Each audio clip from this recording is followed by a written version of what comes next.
Olá, hoje é dia 23 de janeiro e você está ouvindo o Ainda Sem Nome, o seu podcast predileto sobre comunicação online. De volta ao meu pequeno e humilde estúdio em Belo Horizonte, eu sou o Caio César e de São Paulo... Eu sou o Felipe Men. Ô, Caio, muito bom te ter de volta, viu? Poxa, eu também acho, viu, cara? Especialmente porque semana passada, nesse mesmo horário, eu estava deitado, muito possivelmente no chão, né, com uma crise forte de dor. E agora eu estou melhor. Então, agradeço a codeína pela graça atendida, né? Então, ainda bem que existe codeína e muito anti-inflamatório e muito repouso. E, enfim, estamos aí com o primeiro enfim desse episódio de número 17. Né? Como é que estão as coisas, cara? Cara, tudo certo. Eu passei aquele aperto para fazer semana passada. Eu pensei, bom, se eu passar disso aqui, eu já caminhei a passos largos para a graça. Mas o Alexandre foi a contribuição assim das mais fodas que a gente teve, porque me ajudou a segurar a onda aqui do podcast, legal, e eu acho que o resultado foi bacana. É isso aí, já iniciando os agradecimentos, né? Muito bacana, eu curti demais o episódio, fiquei muito feliz, né? Senti que a minha posição foi completamente ameaçada, porque eu sou totalmente dispensável no podcast, mas isso faz parte, né? E achei que ficou muito bacana. Uma pena eu não estar em condições de poder participar e de trocar ideias com o Alexandre, porque, como ele, eu também gosto muito de discutir com as pessoas que discordam de mim em algumas coisas, porque aí a gente aprende, né? Assim, vendo as opiniões dos outros, a gente aprende e sempre tem a chance de mudar, né, cara? Uma pessoa se mostra inteligente quando ela muda de ideia. Então eu fico sempre querendo que alguém me convença a mudar de ideia. E o Alexandre, ele é um cara que é muito legal conversar, porque ele tem excelentes argumentos e muito boas ideias. Então, Alexandre, meu agradecimento aí, para ficar eternizado em áudio, já foi em texto, a sua participação aí, muito bacana, cara, curti demais. Espero que a gente tenha você aqui de novo, mais algumas vezes, e espero também que aquele convite para o Quinta ele esteja de pé, porque eu gostei muito da ideia, eu curti e acho que pode ser uma oportunidade muito legal, né, ô Cabeça? O que você acha? Vale dizer que se eu passar se o convite virar realidade, não que não vai acontecer, depende aí da disponibilidade do Alexandre, mas se eu sobreviver a um podcast ao vivo com o microfone na mão, Caio, aí eu posso até me candidatar a presidente do Brasil, porque vou começar a acreditar em coisas impossíveis, na verdade. Mas vai se dar muito bem, cara, porque ficou muito legal o último episódio e realmente eu fiquei muito feliz de poder ouvir o Ainda Sem Nome, sem ouvir a minha voz, assim. Então, fiquei... Aliás, se cabe a piadinha, pode ser o primeiro podcast que eu vou fazer com um microfone de verdade, né? Pois é. Vamos torcer para até lá você tropeçar em frente a uma loja e ganhar um celular pré-pago e um microfonezinho. Mas enfim, abrindo o nosso bloco inicial de agradecimentos, né, mais uma vez reforçando aí o agradecimento ao Alexandre Stanislau, muito bacana, cara. A sua participação no podcast, é óbvio que ela não se resume apenas ao episódio passado, ela vem também com a sugestão do nome para que ele fosse permanente, a marca. Então, cara, mandando muito bem, como sempre, valeu. E dando sequência aos agradecimentos, aqueles que comentaram na postagem do episódio de número 16, o Bruno Xavier, a Juliana Fernandes, o Samuel Jude, a Helena Shigaki, o Valtinho, o Caco Poncirenas, o Júlio e o Herbert. Pô, galera, muito bacana os comentários. Eu estou retornando à ativa hoje. Ontem eu já arrisquei sair de casa depois de... ontem deu o quê? Ontem deu 9 dias, hoje é o 10º dia. Né?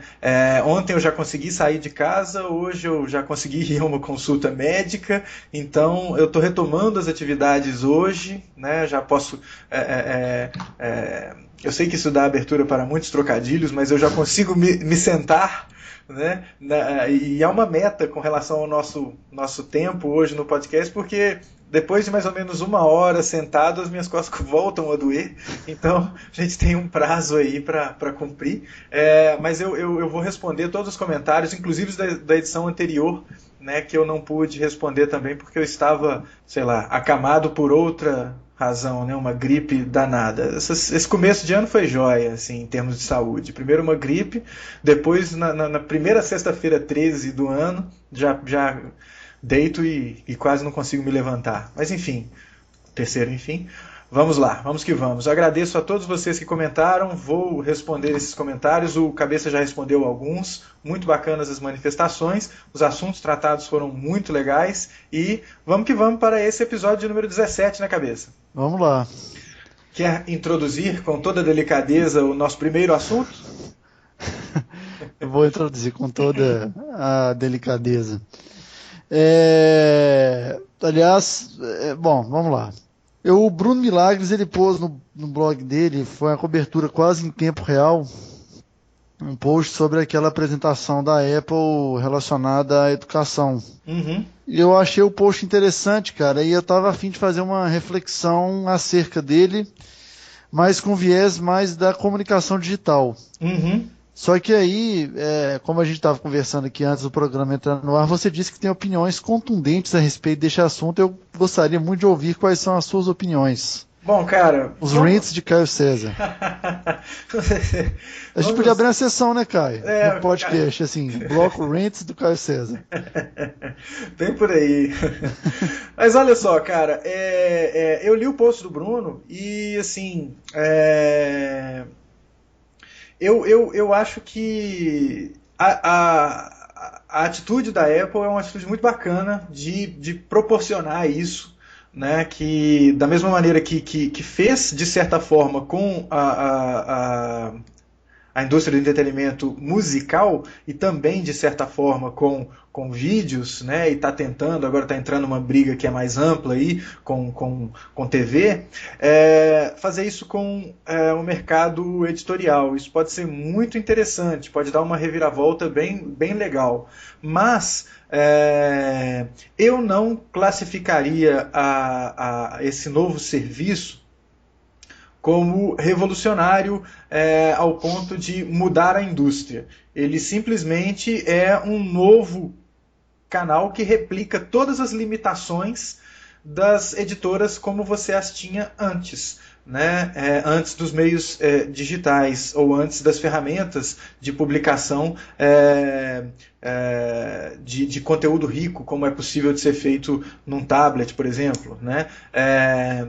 Então, eu acho que é bacana, é interessante, porém, contudo, todavia, entretanto, não vai revolucionar muita coisa não, porque da mesma forma que um autor ele fica refém da editora, e que é uma às vezes em condições muito piores, muito menos favoráveis do que um artista, um músico, um cantor, ou o que quer que seja, com uma gravadora, se a posição do músico já não é muito favorável, a posição de um autor ela é menos favorável ainda quando diz respeito à sua relação com a editora. É claro, você tem alguns elementos, né? A moça lá do Harry Potter, o gordinho do Game of Thrones, o Paulo Coelho e o Stephen King. Aquela moça, Stephen King, aquela moça do Crepúsculo lá. Ah, sim, aquela do Vampiro Chorão. Então, algumas pessoas, é igual futebol, né? Você vai ter uns dois que ganham trilhões e o resto que está sujeito a aceitar o que lhe é oferecido. No mercado editorial a coisa é bem assim, e os que estão sujeitos, eles estão sujeitos a condições que não são as mais legais. E essa plataforma da Apple, ela acaba prendendo o autor num novo jardim gradeado, como uma editora prendia antes. Então, eu acho que seria revolucionária mesmo essa ferramenta se você pudesse fazer os livros e não vender pela loja da Apple se você não quisesse. Ou se fosse só uma plataforma de editoração de livros e você faz o que você quiser com os livros. Ou se você não tivesse que vender e dar o cut de 30%. Né? A não ser que você escolha vender pela loja da Apple. Aí, é claro, a Apple tem todo o direito e a razão de cobrar. Então, eu acho que é legal, mas eu não sei se é a melhor solução, cara, porque hoje você tem algumas editoras. Se todo mundo começar a escrever nesse formato, você vai passar a ter só uma. E aí não vai ser tão bacana. Né? E tem um texto que fala exatamente isso, né? Essa questão de você deixar as escolhas de qual livro vai ou qual livro não vai, ou qual livro vai ser destacado ou qual livro não vai ser destacado, ou quais serão os livros publicados para a Apple. Não sei se é esse o caminho, né? Mas como é eletrônico, todo mundo pode publicar. Mas para chegar até os alunos, a coisa não é tão fácil assim, tão clara e transparente assim. Então eu acho que seria muito bacana se a coisa fosse mais livre, né, mais aberta, né, e esses textos podem ajudar nessa reflexão assim. Da mesma forma que na hora de comprar música digital, se a gente só tivesse uma opção, seria muito ruim. Então, por mais que seja digital e que qualquer um possa publicar, só poder publicar num lugar, isso não é legal. Isso não é bacana. Né? Até porque a diferença, nesse caso, de música, é que você pode... O iTunes é só mais um dos meios que você pode publicar, né, Caio? Sim. E eu sou dono da minha música. Então, eu acho que é nesse sentido que as pessoas elas entram no campo de distorção de realidade provocado pela Apple, que eu já não acho mais que ele é tão de responsabilidade do Steve Jobs. O cara já morreu, mas o campo de distorção está aí, né? As pessoas parecem que entram nesse espaço e esquecem do que está ao redor delas. A revolução, se é que ela existe, ela está ali parada no seguinte aspecto: os alunos vão carregar menos peso com livros digitais, os livros possivelmente vão ser mais baratos, possivelmente. Por quê? Porque se a gente só tiver um lugar onde os livros são publicados, não necessariamente eles vão ser mais baratos. Né? Então você tem essa questão de possibilidade dos livros serem mais baratos, de menos peso para ser carregado e de uma certa possibilidade de ser mais fácil de publicar. Mas, fora isso, não acho que vai revolucionar a educação de maneira alguma. Você colocar elementos interativos numa tela, toque, isso não revoluciona a educação, cara. Né? Igual aqueles colégios que alardeiam que as aulas são melhores porque tem uma lousa interativa. Não é a lousa interativa que faz a aula ser melhor, cara. Eu acho que é o jeito de se pensar a troca de informações entre professor e aluno que deve revolucionar a educação. Não é porque você clica e vê o gráfico mexendo ou vê um vídeo sobre aquilo que você estava lendo. Não é isso que vai revolucionar a educação. O que vai revolucionar a educação, cara, é algo que é mais amplo e, ao mesmo tempo, mais profundo. Uma mudança mais profunda no jeito da coisa ser transmitida. Eu posso estar sendo muito catastrófico aí, mas eu acho que a revolução desse esquema educacional proposto pela Apple para nisso, né? De você carregar menos peso, de possivelmente ter um livro-texto mais barato e de talvez ter uma facilidade maior de publicação. Claro, economizar papel, mas em contrapartida você gasta chumbo, cobre, ouro, um monte de produto tóxico é julgado em rios lá na China, alguns funcionários da Foxconn se suicidam e aí você tem um iPad. Mas como muita coisa da Apple, cara, eu acho que é overrated. Cara, você falou tanto e tão bem que eu acho que só posso concordar com você, cara.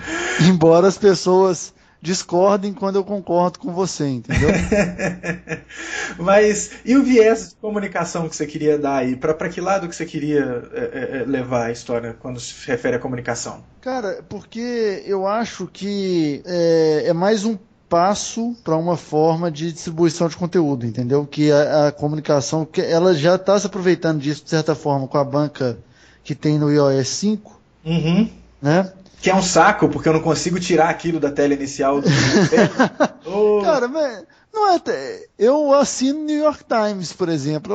Eu acho até interessante. Eu não assino o que nada. eu fico puto é quando eu tenho que baixar, por exemplo, tem uma revista acho, chamada Five. Eu não consegui baixar nenhuma até hoje porque é tipo 350 mega. Mas no iPad da minha mulher, a gente não assina nada por lá. O que a gente tem interesse em ler não chega pra gente por lá, chega pelo aplicativo da publicação.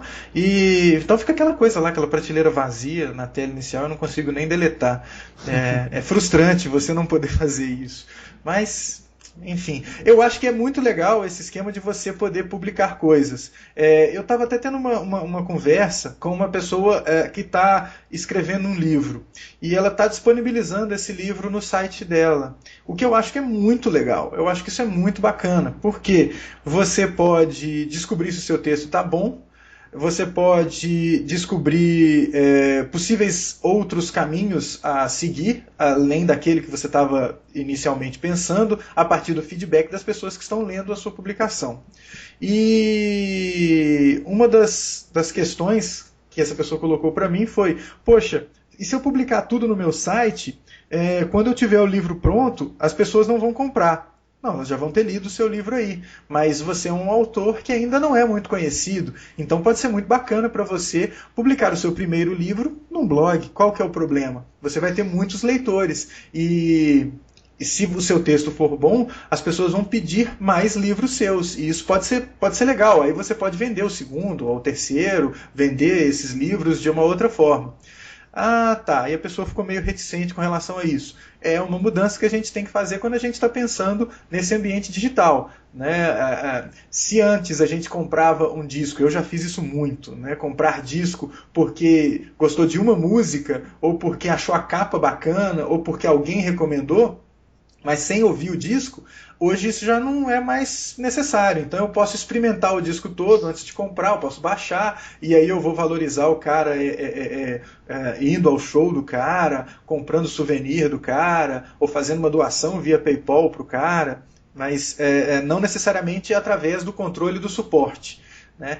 Mas quanto a isso a pessoa ficou um pouco reticente. Outra questão foi: mas e se alguém pegar o meu texto e publicar como se fosse dela? É um risco que você corre, e é um risco que todo mundo corre quando coloca conteúdo online, mas raramente acontece, né? Acontece no meio acadêmico, né? Mas não acontece um caso de um cara pegar um livro do outro e publicar. Não me lembro de ter visto isso. Eu acho que uma plataforma como essa da Apple poderia ser muito bacana para essas pessoas poderem publicar os seus livros e assim se darem bem. Mas pode ser muito bacana também você disponibilizar o seu livro via Market. Na Market da Android tem um monte de livro. Então você baixa um aplicativo que na verdade é um livro encapsulado ali. Aí você cobra 90 centavos pelo livro e a pessoa vai ler no dispositivo que ela quiser e onde ela quiser. E isso pode ser muito bacana, né? Então eu acho que a questão da entrega de conteúdo pode ser... pode passar por esse caminho, né? Como o que acontece aqui, a gente tem aplicativos de editoras ou aplicativos de jornais e de revistas, e os consumidores eles compram as edições via aplicativo. A Apple continua ganhando a graninha dela ali, mas aquele editor ele detém um pouco mais de controle sobre o conteúdo. Eu acho que quanto mais aberta for a coisa, melhor, sabe? Assim, eu tendo a ir por esse caminho. É um caminho mais lógico, né? Assim, faz mais sentido. Estou concordando com o Caio, viu, gente? Desculpa.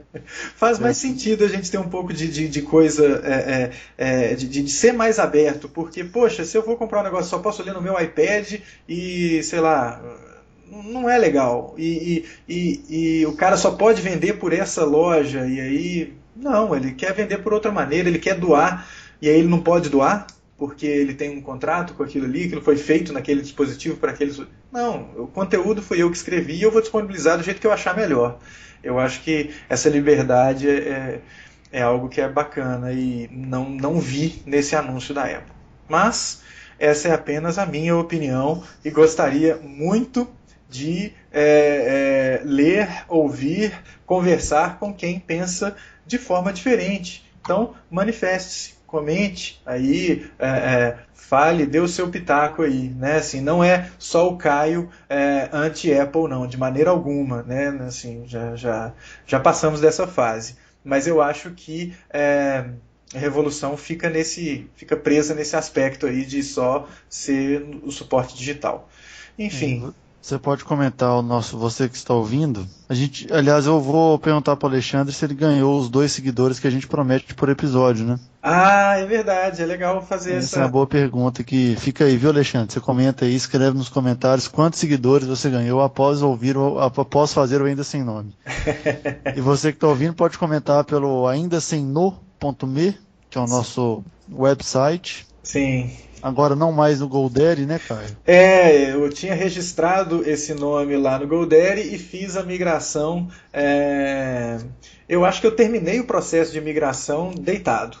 E para outro registrar. Então a entidade que registra não é uma entidade pró-SOPA. Mas enfim, vamos que vamos. A gente vai falar disso mais para frente. Mais para frente. E pode comentar também no facebook.com/essenome, que é o nossa fanpage no Facebook. Vai lá e dá o seu joinha pra gente. Curte lá, você vai participar de altas promoções, ganhar vários prêmios. Cara, quem for Só que não. lá, quem for até a nossa página no Facebook agora e der um joinha lá e der um curtir, vai ganhar um Deus lhe pague da menina bêbada de Curitiba. Né? Vou mandar o link lá pra menina bêbada falar que Deus dê misericórdia. Aliás, Caio, isso até dá a pauta pro nosso segundo assunto de hoje, né? Pô, super pensado, né, cara, essa transição. Você viu? Nós estamos ficando bom nela, cara. Pô. A gente já foi mais inteligente, Caio? Ou você acha que isso é só um mau humor do Carlos Nascimento mesmo? Eu acho... Assim, enquanto você estava deitado fora de casa, dentro de casa... Não podia sair de casa, não sei se você acompanhou todos os memes da semana passada, que foram vários. Sim, eu estava deitado no chão da sala de TV daqui de casa, enquanto a Luísa estava no Canadá. Isso. Sim, eu... Fazer o quê? Cara, eu acho que essa foi a semana mais bizarra. Eu tenho até que escrever sobre isso depois. Eu acho que foi a semana mais bizarra de coisas acontecendo na internet ao mesmo tempo. Porque teve sopa... Teve a Luísa no Canadá, teve o estupro ou não no Big Brother.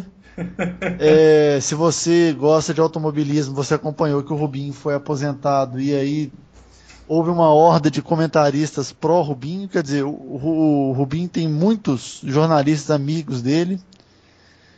E aí eu acabei confundindo tudo, cara. E aí numa conversa com o Valtinho pelo Facebook... Ele sugeriu um link que a gente vai colocar aí nas notas do programa. Uhum. E enfim, a Luísa voltou do Canadá e a Globo se aproveitou disso, né? E aí o comentário do Valtinho, que é muito legal, é o seguinte: esse movimento do mainstream tentando se integrar à cultura digital é muito legal da gente fazer uma análise. E eu acho que, bicho, chegaram atrasados, sabe, Caio? Mas chegaram, né? Uhum. Chegaram e com direito ao Evaristo, eu acompanhei e é aquele esquema, né, bicho? Você tá vivo, você tá sujeito a essas coisas, né, cara? Você acorda de manhã e abre os olhos e começa a escutar as coisas, você tá sujeito. Eu acho que o Carlos Nascimento aquilo foi um rant do Carlos Nascimento, como são os nossos rants. Só que os nossos rants, eles têm um alcance de, sei lá, 100 pessoas que baixam o nosso podcast e é isso aí. O Carlos Nascimento está falando para quem acabou de assistir ou quem vai assistir o Ratinho. Né? Então é uma galera grande, considerável.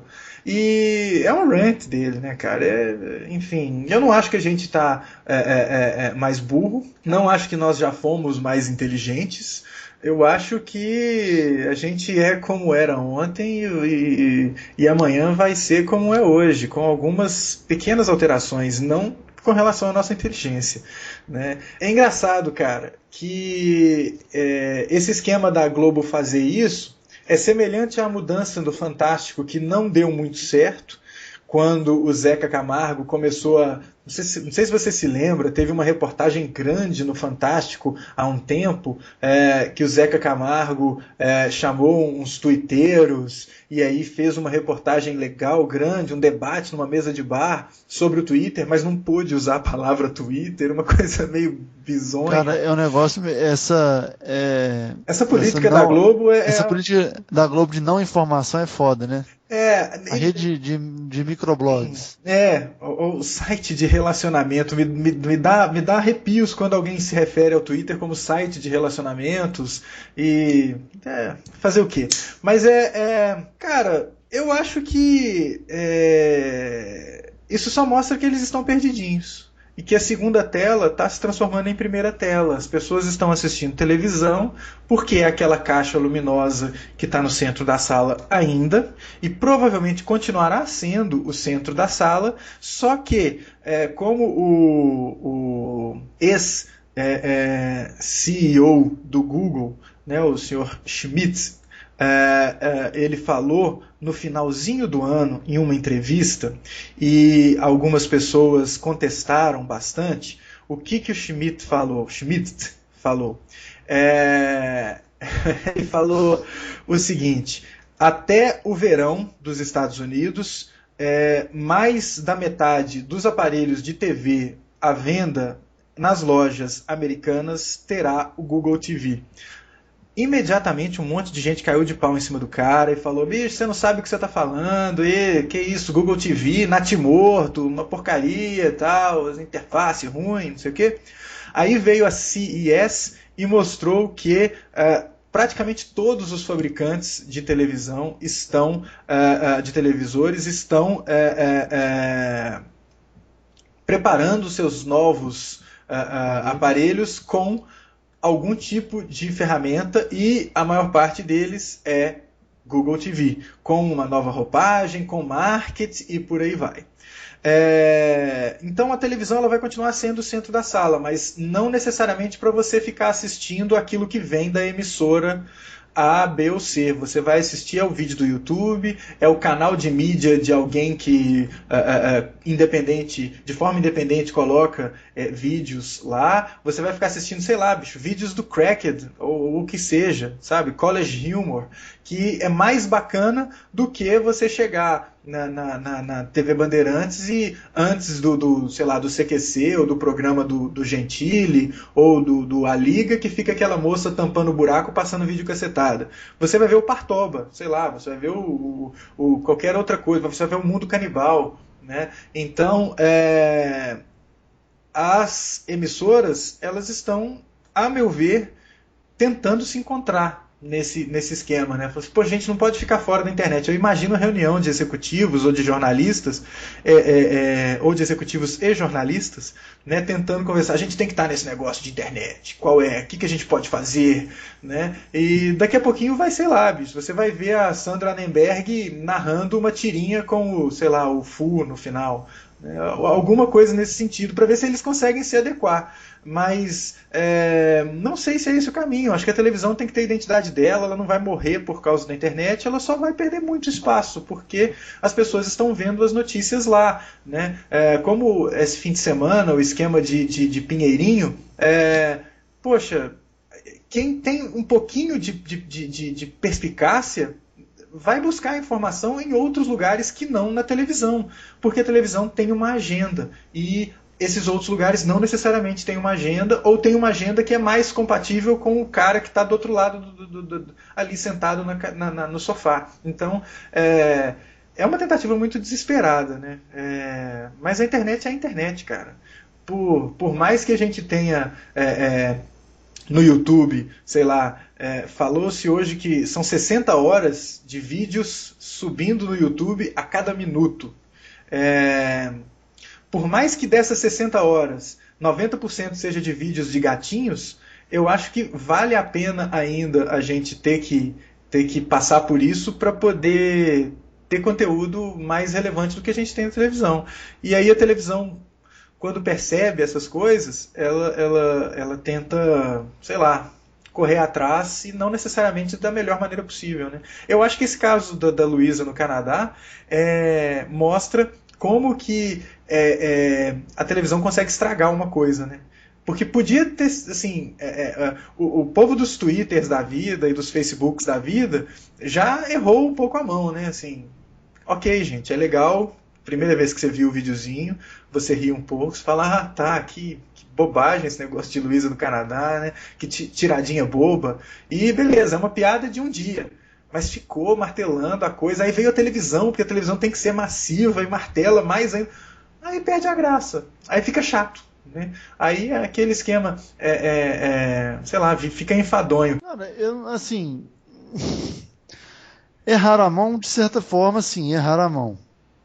Porque se apropriaram de uma forma assim, foi massivamente, né, cara? A gente foi. Já não, quem tinha uma conta médio ativa no Twitter já deve ter ficado de saco cheio da quantidade de piadas feitas com o nome da Luísa. Uhum. Talvez a gente esteja falando, e aí é uma análise que eu tô. Assim, posso estar falando besteira. Quantas pessoas acessam a internet no Brasil, Caio? 24 milhões, um negócio assim? Aumentou, eu acho, né? Que é né? mais um pouco, Ainda assim, a gente está falando para muita gente. Quer dizer, o jornal hoje deve atingir muito mais gente que não acessa a internet do que gente que acessa frequentemente a internet. Digo, não só. Não estou falando de checar e-mail, estou falando assim, o cara tem uma conta no Twitter, sabe? Interage minimamente no Facebook, mesmo que fique compartilhando aquelas besteiras e tal. Certo. Eu acho que, de certa forma, pode ser uma tentativa de conceituar o que é a Luísa para um público que não acessa a internet frequentemente. Esse é um ponto. E a gente está falando de um meme que nasceu de uma propaganda que foi veiculada na TV. Então ela não é não é um meme nascido na internet. Nascido na internet.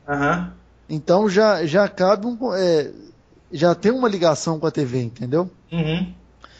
Esse eu acho que é um ponto. O outro tem a ver com a tentativa desesperada de correr atrás de um prejuízo que é a não agenda da internet, né? Quer dizer, você pode falar do que você quiser e achar gente que está falando do que você quer ouvir, sem se preocupar se vai ser às 8 da noite ou às 3 horas da manhã. É uma não agenda, mas que ao mesmo tempo é uma agenda, né? Tem uma agenda. Sim. Já diria o Kleber Machado, então a internet é fascinante. É uma caixinha de surpresas. É uma caixinha de surpresas. Agora, eu não acho que a questão do Evaristo é uma questão muito mais, para mim, foi de mau humor do que propriamente de dar uma lição de moral, igual foi extensivamente compartilhado no Facebook, sabe assim? Porra, bicho, se você...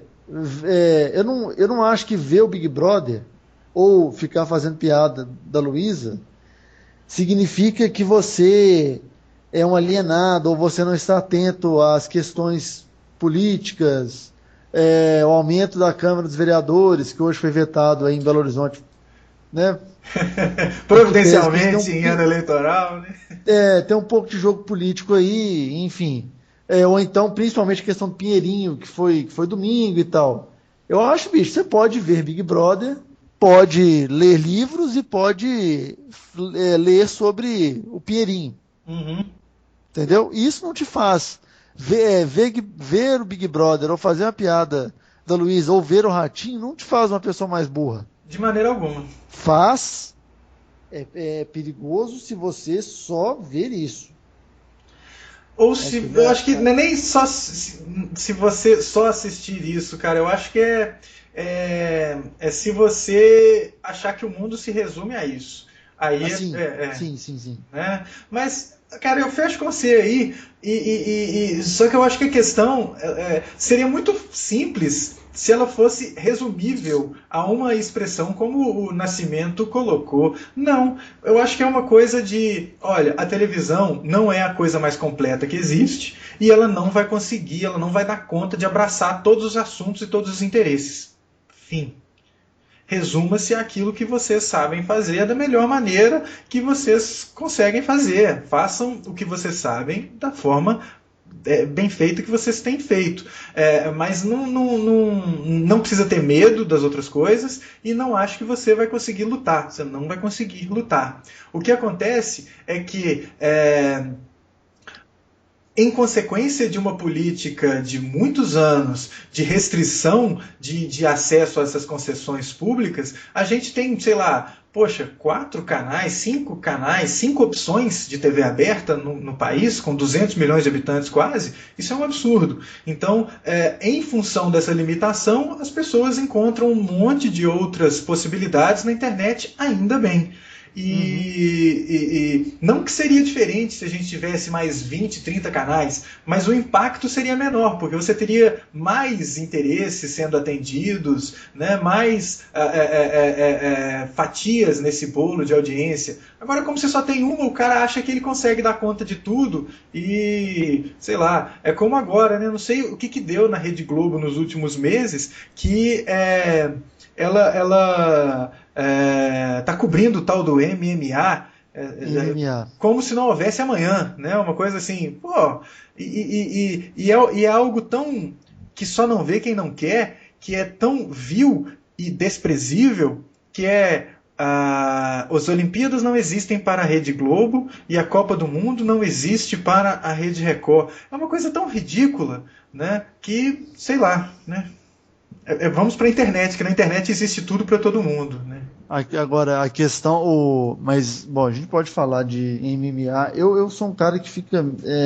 eu não acho o MMA a coisa mais legal do mundo, não. Eu entendo que tem gente que acha assim... Eu acho o MMA a coisa mais legal do mundo, só que é o contrário. Não sobre MMA. Mas eu acho que é um passo, e, né, seguindo a tradição do podcast, a pauta... Né? Mas é só um comentário rápido. A Globo testou o MMA durante muito tempo na TV fechada e funcionou. Agora é o passo de querer tentar ganhar em cima disso na TV aberta. E para os caras que fazem o UFC, bicho, é a melhor coisa do mundo. Você está abrindo para o mercado novo com uma emissora que tem um share gigantesco, né? Eu ainda acho, Caio, só completando, que a Globo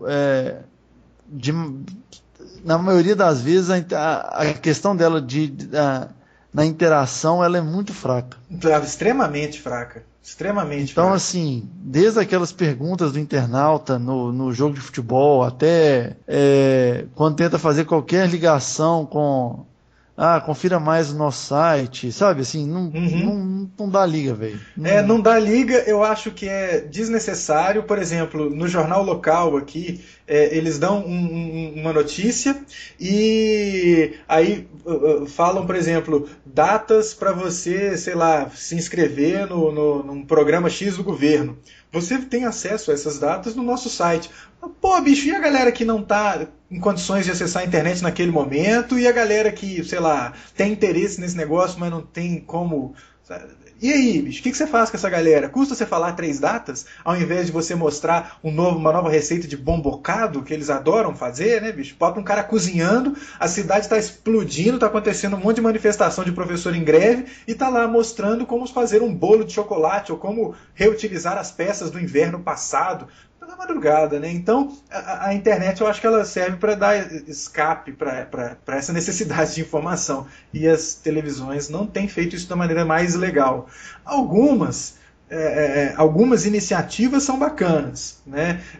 Por exemplo, por mais que eu me sente à frente da televisão para assistir as coisas que estão gravadas no DVR, eu não gravo alguns programas. Tipo o programa do Danilo Gentili, aquele Agora é Tarde. Mas o programa ele é totalmente disponibilizado no YouTube, o que eu acho muito legal. Aí eu assino o canal do programa no YouTube e aí eu vejo os episódios que me interessam. Isso eu acho fundamental. Então esse é um papel bacana da televisão ali e um jeito legal de ter audiência. O CQC é sabido isso, né? Ele tem mais audiência na internet do que no programa em si, na hora que ele vai ao ar na televisão, né?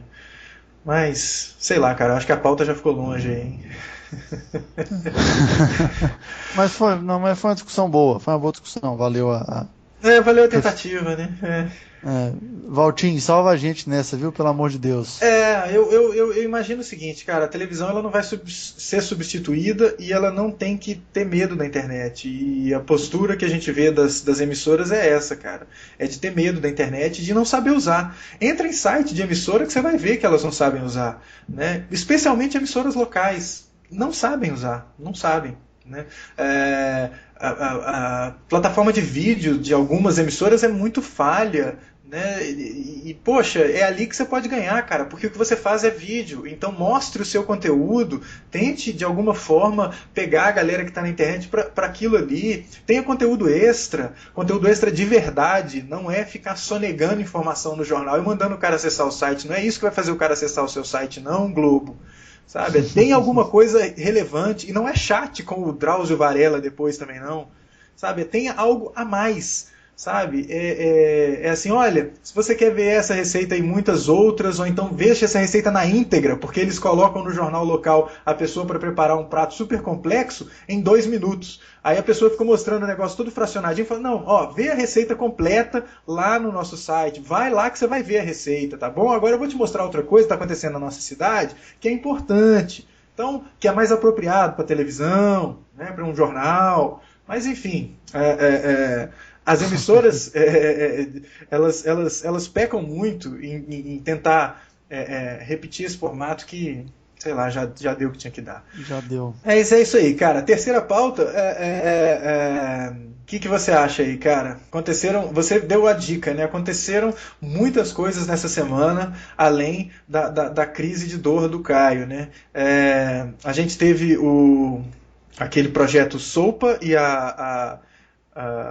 o protesto contra o projeto de lei que seria votado nos Estados Unidos, e a repercussão disso no planeta foi muito interessante, né? E para quem não sabe o que é o SOPA e o que é o PIPA ou PAIPA, né? Dê uma olhada no nosso site, e na postagem referente a esse episódio você tem alguns links que ajudam a explicar a coisa, né?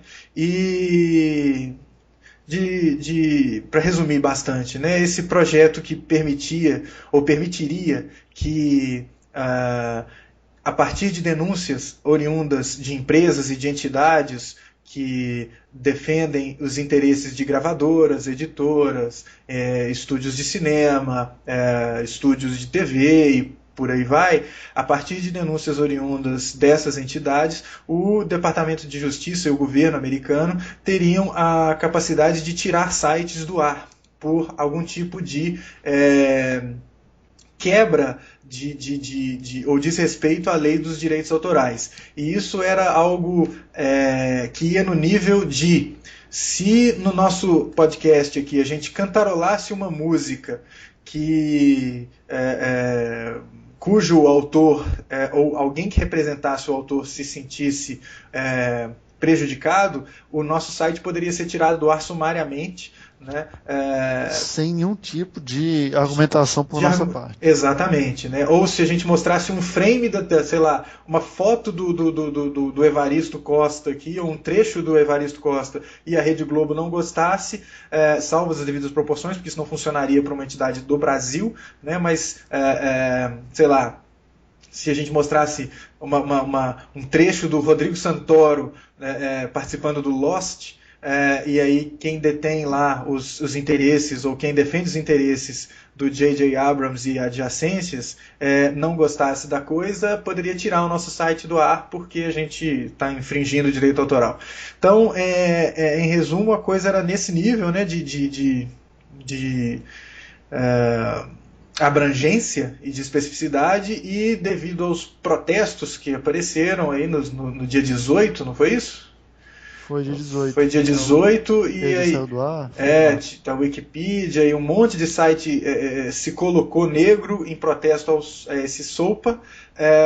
O governo americano decide não votar o esquema. Né? Então não vamos nem colocar a coisa em discussão, vamos tirar essa ideia do ar, né? Vamos parar com isso. Um monte de empresas, dentre essas o GoDaddy, que era a entidade que eu registrei o domínio do ainda sem no.me, que se mostraram apoiadoras a esse projeto, elas sofreram um boicote, né? Então não foi só o Caio que tirou o domínio do ainda sem nome de lá, foi um monte de gente, e aí por causa disso opiniões foram revertidas e por aí vai. Isso deu um quiprocó danado, né?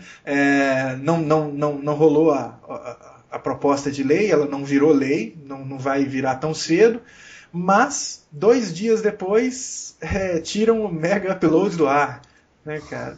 Assim, então não precisa do SOPA e nem do Paipa ou Pipa para tirar um serviço do ar, e tiraram o Mega Upload. E eu não sei se você percebeu, Cabeça, uma coisa que se relaciona à nossa pauta anterior, que é a postura da mídia tradicional nesse caso. Né? O próprio Evaristo Costa colocando o dono do Mega Upload como um babacão, como criminoso, né? Uma gangue. Pô, bicho, o cara tinha um negócio. O negócio dele possibilitava pessoas colocarem material que infringia a lei dos direitos autorais, mas não era ele que estava fazendo isso naquele serviço. Existiam outros serviços lá que o cara pode ter culpa no cartório, mas o cara não é né, assim, não deve ser tratado dessa forma até que seja julgado, né? Então complicado, né? Complicado o jeito que as coisas são abordadas, né? O que eu achei engraçado nessa questão do Mega Upload foi, na verdade, na cobertura da mídia tradicional, né, entre aspas, em relação ao Mega Upload, foi, além de colocar o cara não só como um babaca, assim, mas um cara meio fanfarrão, negócio meio piratão, assim, sabe? O cara gostava de carros, colocava ele... Ele e o Nem, ou o Fernandinho Beiramar, estavam quase no mesmo nível, assim, de fanfarronice, entendeu?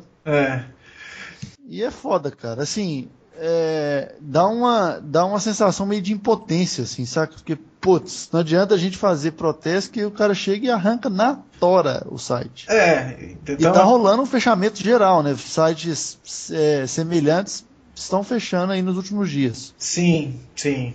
É engraçado, cara. Infelizmente, essa referência eu não vou conseguir colocar no nosso post, porque eu não me lembro onde que eu vi isso, mas foi uma coisa assim, uma frase de alguém numa dessas ferramentas, não sei se foi no Twitter, se foi no Facebook ou se foi no Google+, alguém replicando um artista que falou o seguinte: ok, agora que fecharam o Mega Upload, eu não vi nenhum aumento nos meus rendimentos relacionados a direito autoral.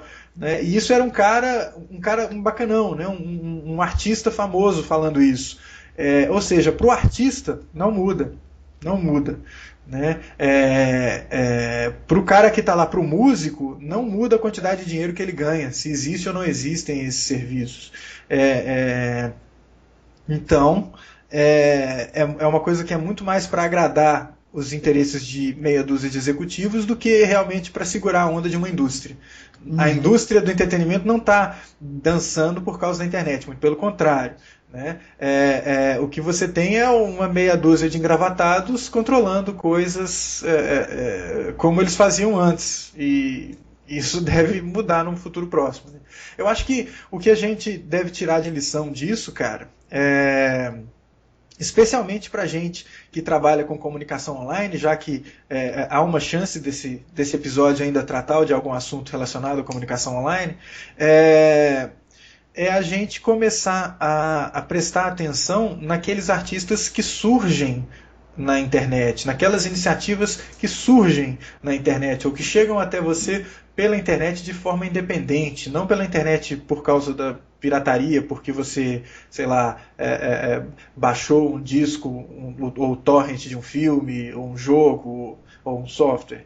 Mas prestar atenção nas coisas que vêm da internet, que nascem na internet. Então, um exemplo muito bacana que eu estava conversando com o Lucas Cancelo, ele já até comentou no Ainda Sem Nome, nos primeiros episódios. A gente estava conversando ontem a respeito da postura daquela banda OK Go.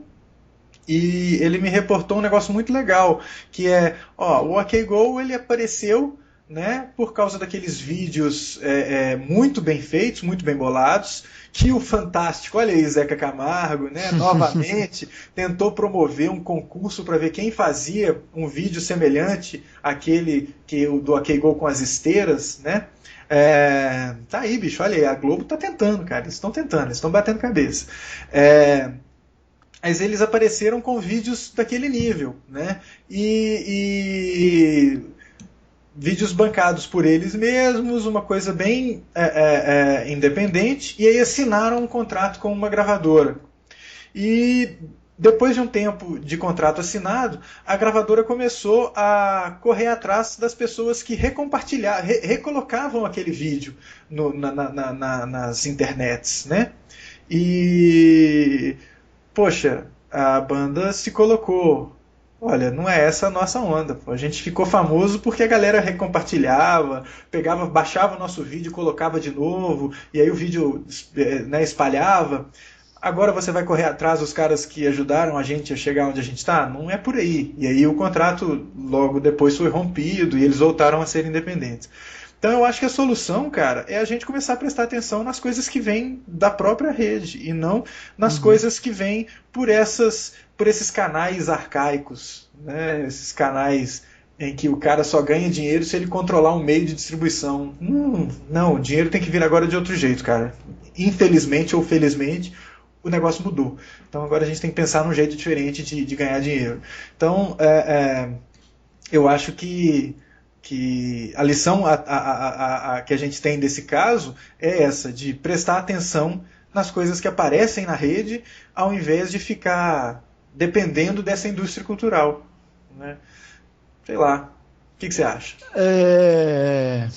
O que eu acho? Eu, via de regra, eu sou muito a favor do movimento independente. Uhum. Porque é aquilo que você falou, assim, e nisso a gente vai ter que chamar um cara reaça para discordar da gente nesse ponto. Toda essa discussão é só para valorizar as gravadoras, no caso, né? Por exemplo, quando a gente está falando de distribuição de música. Uhum. Não deve ter um artista, cara, que seja contra sua música ser difundida pela internet, velho. Não deve ter um. Acho pouco provável.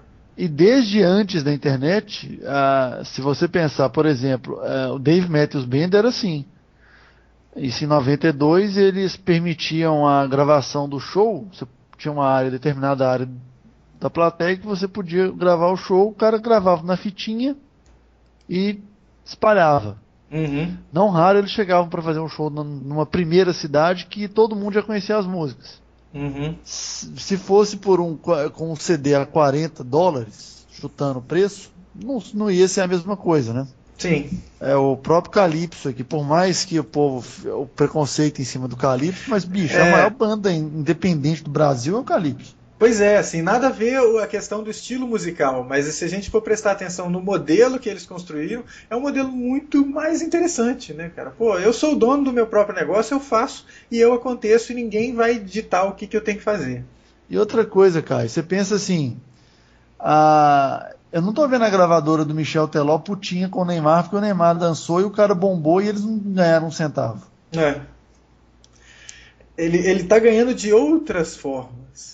né? Assim, sei lá, ele tem que já estar pensando em qual vai ser a dancinha e qual vai ser o refrãozinho do próximo ano, porque ele vai conseguir se sustentar fazendo show por mais uns 8 meses e tudo mais, né? Porque depois disso ele tem que ter outro refrãozinho, senão ele está dançado, né? O que eu acho, assim, a questão do Sopa e do Pipa, com os milhões de trocadilhos que a gente viu também no português, mas ela é tensa nesse sentido. A gente você abre a prerrogativa para ferrar qualquer um sem o cara ter a menor possibilidade de defesa. Aham. Né? Porra, se a gente pôr uma foto aqui do Michel Teló, ainda bem que o nosso podcast não tem vídeo, né? Mas Ainda bem. e aí ele ferrar a gente, nosso site fechar, bicho, e você não vai. Se a gente tivesse 500 mil pessoas ouvindo nosso podcast, ia ser legal para ele. Ia ser bacana para ele. E o que aconteceu em torno dessas propostas, em termos de manifestação, é claro que muito mais forte no meio virtual. Mas em alguns lugares a gente percebeu manifestação presencial, as pessoas com cartazes na rua e tudo mais. Uhum. Mostra que o Carlos Nascimento falou pelos cotovelos, cara. Nós não estamos mais burros, nós não já fomos mais inteligentes e mais articulados. As pessoas se articularam em torno dessa ideia e se manifestaram. Muito, embora a maior parte das manifestações aconteceu direto do conforto do seu lar. Você vai lá e muda o seu avatarzinho no Twitter e acha que vai fazer uma diferença. Eu não acho que faz muita diferença, mas as atitudes de boicotar marcas que fazem apoio a esse tipo de iniciativa e manifestar isso publicamente, eu acho que isso sim é algo revolucionário e algo muito bacana, né? Como no caso que a gente não viu no esquema da Globo, né? Eu cheguei a ver um tweet que alguém listava os patrocinadores do Big Brother na ocasião do alegado estupro lá, né?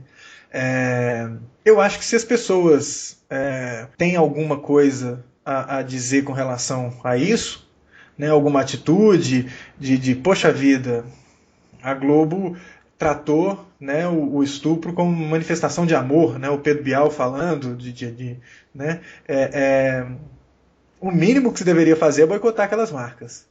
Assim, marcas que patrocinam um programa em que uma pessoa vai lá e pega a outra dormindo e o camarada trata isso como se fosse algo normal e, enfim, não é uma marca com a qual eu quero me associar. Mas... Ô, Caio, por muito menos, e eu tô fugindo até da questão do Big Brother, por muito menos... O ponto que eu quero chegar é o seguinte, talvez falte, a gente pode discutir isso depois, falte um pouco de maturidade, ou é uma questão mais financeira mesmo, por parte dos patrocinadores aqui no Brasil. Porque ano passado, foi na NASCAR, né, na divisão mais top da NASCAR, um piloto bateu, enfim, eu não lembro qual jeito, mas ele bateu... xingou o mecânico, a câmera cortou para dentro do carro, ele estava dando o dedo médio para todo mundo e tal. A patrocinadora do carro era a Mars, com M&M, né, chocolate M&M. O cara perdeu o patrocínio. Pois é, eu não acho que... A imagem da Mars não condiz com a atitude que esse piloto teve. Eu não acho que a gente esteja atrás nesse quesito, não, porque se a gente voltar um pouquinho no tempo, o feto da Vanessa, o Anessa, né, não é Vanessa com W, é o Anessa. O feto da Anessa Camargo processou o Rafinha Bastos lá e o cara perdeu o posto dele no CQC, né? Simplesmente quicaram, chutaram o cara da Band, porque, olha, você não pode falar isso que você está falando aí nesse programa. Mas porque o marido da Vanessa tem envolvimento financeiro no CQC. Então, Né? É uma questão, só muda o nome do patrocínio, né? Mas o cara tá ligado ali, tem um monte de influência, né? Essa maturidade existe, né? Muito embora eu acho que no negócio do Rafinha Bastos lá, por menos que eu assistisse o CQC, eu acho que foi totalmente, de novo, overreacted, né, cara? Nada a ver, poxa. Totalmente fora de proporção a reação. O cara, eles já fizeram piadas muito mais graves e foi essa piada mesmo que tirou o cara do ar? Sério? Isso. Nossa. Se eu fosse editor de TV agora, eu cortava agora e botava a Sandra Allenberg falando que deselegante. Deselegante. Que deselegante, né? Mas, pô, cara, já fizeram coisa muito pior, bicho. Falar que, enfim, aquilo que eles falaram lá não tem nada, que ele falou não tem nada a ver. Mas pelo menos deu espaço pro cover da Dilma fazer aquele vídeo que foi muito bacana. Que é o melhor de todos, né? Aquele cover da Dilma é legal. E aí, coisa que surgiu na internet. Então a gente tem que valorizar esses caras. Não ficar esperando que esses caras assinem com TV pra gente assistir esses caras na TV. A gente tem que continuar assistindo esses caras na internet. É assistir, sei lá, o PC Siqueira na internet. Buscar o conteúdo que vem da internet e que ele permaneça na internet. Ele não tem, as pessoas não têm que ir para a TV, para MTV, para Rede Globo, para Bandeirantes ou para que quer que seja o canal para fazer sucesso. Elas podem fazer sucesso fora. E essas TVs inteligentes que vão ter lá o Google TV ou Apple TV ou o que quer que seja TV que vai proporcionar a você assistir videozinho do YouTube na sua televisão com controle remoto e com facilidade, isso daí é muito bacana. Eu acho que a gente tem que ir atrás desse tipo de coisa, né, que proporciona muito mais abertura para a gente, né, que produz conteúdo e para a gente que quer assistir conteúdo de qualidade. Né, então não depender da indústria cultural, a gente modificar a coisa. Eu acho que aquela retórica toda da revolução não vai ser televisionada, eu acho que vai muito mais por esse assunto, assim, para esse caminho no assunto, né? Da gente não ficar esperando que a coisa venha por aquela caixa, por aqueles mensageiros. Ela vai vir por aquela caixa, mas por outros mensageiros, né? Pelo menos eu imagino. Eu também estou nessa aí. Inclusive, eu tenho um tio que tem uma TV que tem você pode ver vídeo do YouTube nela, por exemplo. Então, eu tô te dando a possibilidade, estou te dando a possibilidade de você assistir outra coisa no seu aparelho de televisão, entendeu? Uhum. E essas caixinhas, né, cara, assim, nessa CES a gente viu um monte de caixinhas, né, o Roku que mudou, ou Boxee, ou o que quer que seja, que você espeta um USB lá, um dongle USB na sua TV, que tem um pouquinho de preparo ali para isso, você vai poder acessar a internet na sua TV, você vai poder ver conteúdo de tudo quanto é lugar na sua TV, e, poxa, isso pode ser muito legal. Enfim... Oba, não fui eu que falei. Isso não tinha nada a ver com a terceira pauta, mas os últimos 10 minutos, mas foi lindo também. Foi legal, eu acho que foi bacana e espero que esse meu retorno tenha sido bacana para você que ouviu até agora. Né? Foi bom para você, Caio? Foi muito bom para mim. As minhas costas já estão doendo há alguns minutinhos, então já a gente já desliga e eu vou me deitar ali no chão. Mas muito obrigado, de novo, valeu Alexandre Stanislau, valeu Cabeça por vocês terem conduzido aí a semana passada de forma brilhante e espero que todos tenham gostado dessa discussão de hoje que assim permeou a comunicação mas que eu imagino tenha sido bastante produtivo. Espero que vocês tenham gostado. Manifestem-se, né? Compartilhem, façam a mensagem chegar a outras pessoas. Vá lá no facebook.com/asnome, é a nossa fanpage. Pode ir no nosso site, dar uma chegadinha lá e comenta, é o aindasemno.me. Ou se você quiser falar que, pô, Caio, você podia continuar doente e deixar as pessoas falar sobre comunicação online, faça isso pelo Twitter. O meu handle no Twitter é CaioCGO. E o Felipe Cabeça, o handle do Cabeça no Twitter, também está lá aguardando vocês para que vocês falem que o Cabeça deve parar de concordar tanto comigo. Ou falar assim, cara, foi com o Caio é ruim, sem o Caio é pior, vocês podem desistir disso e começar a vender coco na praia. Aproveitem melhor aí os seus, Suas noites de segunda-feira. Mas é isso aí, galera. Espero que vocês tenham gostado. Na semana que vem a gente volta aí e até lá, sugiram pautas, sugiram assuntos, façam o que vocês tiverem vontade e os canais estão abertos. Ok? Isso aí, galera.